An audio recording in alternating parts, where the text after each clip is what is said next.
Well, I'm cleaning up the shop today, and left over from our fences is a bunch of 6x6. So I've, over the years, cut a lot of chocks for the vehicles and for when we're logging, putting underneath the log to keep it from moving, or pinning an end so you can turn the log.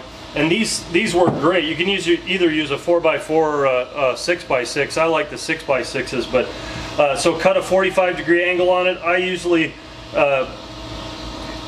straighten out the bottom edge so you don't have that really sharp edge that tends to split on you, and get some thick rope.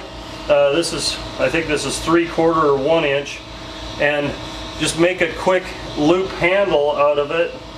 I usually leave a few inches so I can get my foot underneath it and pull it out with my foot, or grab onto it with a picaroon or your hand real easy. So you measure that distance, wrap that in tape by about 3 inches or so, because you're going to cut that in half, and then you'd have 1.5 inches of tape for the next one. And then I usually use a serrated knife on this kind of rope, because it tends to cut through it a little bit better.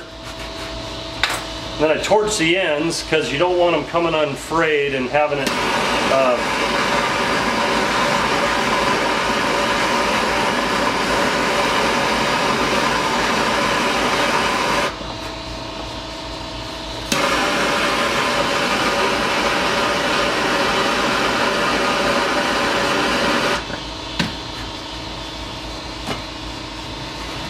and then I'll just staple it on there with a loop sticking out the back.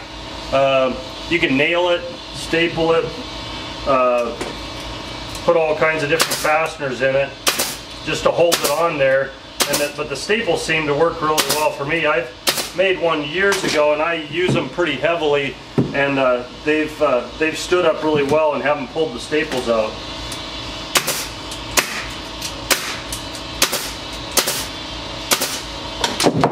But that makes a great wheel chock, and very handy all around the shop, and you're not throwing it away.